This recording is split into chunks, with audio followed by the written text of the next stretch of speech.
وعلیکم السلام ورحمۃ اللہ وبرکاتہ۔ بسم اللہ والصلاۃ والسلام علی اشرف الانبیاء والمرسلین، اما بعد۔ اللہ تعالیٰ آپ کو سلامت رکھے، خوش رکھے، شاد و آباد رکھے۔ عید الفطر کی نماز کے متعلق شیخ عبدالعزیز آل شیخ، جو ابھی مفتی اعظم ہیں سعودی عربیہ کے، انہوں نے فتویٰ نکالا ہے کہ لاک ڈاؤن کی صورت میں، گھروں میں محصور ہونے کی صورت میں، تمام لوگ اپنے گھروں کے اندر انفرادی یا اجتماعی، اکیلے یا اپنے بیوی بچوں کے ساتھ عید الفطر کی نماز اس کے وقت میں گھر میں ہی ادا کریں گے۔ یہ شیخ عبدالعزیز آل شیخ ہیں، مفتی اعظم ہیں، ان کا فتویٰ ہے۔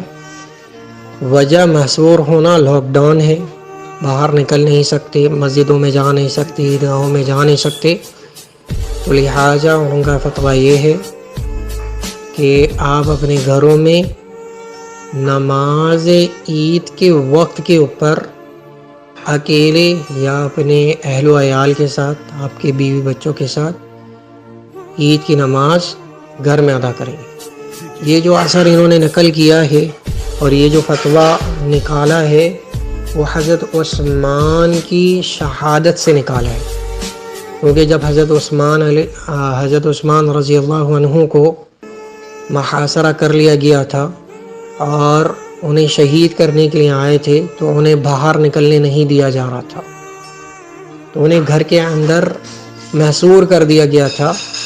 حضرت عثمان رضی اللہ عنہ وہ باہر نہیں آ سکتے تھے جان کے خطرے کی وجہ سے۔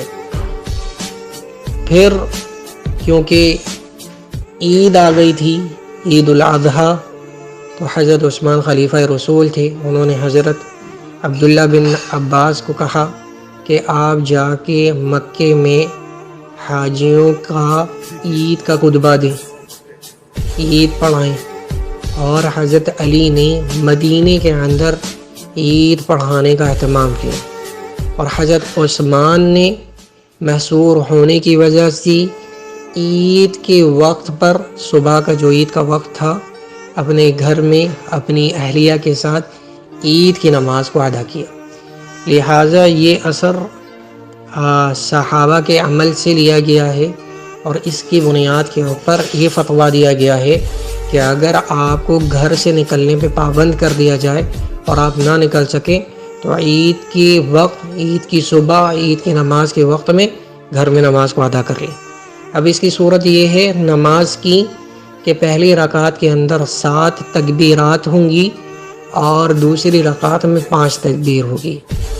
تو جب ہم نماز میں داخل ہوں گے تو پہلی تکبیر، جسے تکبیر تحریمہ کہتے ہیں، جس سے نماز شروع ہوتی ہے، وہ 1 تکبیر ہوگی، پھر اس کے بعد اللہ اکبر کہہ کے 2، پھر 3، پھر 4، پھر 5، پھر 6، اور پھر پوری 7 تکبیرات کے بعد سورہ فاتحہ کو پڑھیں گے۔ الحمدللہ رب العالمین الرحمن الرحیم۔ سورہ فاتحہ کے بعد سورہ اعلیٰ کو پڑھیں گے، سورہ اعلیٰ کو پڑھیں گے۔ اگر کسی ساتھی کو سورہ اعلیٰ یاد نہیں ہے، سبح اسم ربک الاعلیٰ، یہ سورت یاد نہیں ہے، تو پھر وہ جو دل چاہے وہ سورت پڑھ سکتا۔ پھر اسی طرح جب دوسری رکعت کے اندر کھڑے ہوں گے تو پھر 5 تکبیرات پڑھیں گے، اللہ اکبر کہیں گے 5 بار تکبیرات کے ساتھ، اور پھر 5ویں تکبیر کے بعد سورہ فاتحہ پڑھیں گے، اور سورہ فاتحہ کے بعد سورہ غاشیہ پڑھیں گے، اور سورہ غاشیہ کے بعد دوسری رکعت کے آخر میں تشہد کے بعد سلام کو پھیر دیں گے۔ تکبیرات کے درمیان نہ تو کوئی دعا پڑھنی ہے اور نہ کوئی اور کچھ کہنا ہے، بلکہ مزید زائد تکبیرات پڑھنی ہوتی ہے۔ پہلی رکعت میں 7 تکبیرات اور دوسری رکعت میں 5 تکبیرات پڑھنی ہے۔ یہ عید کی نماز کا طریقہ ہے، واللہ اعلم۔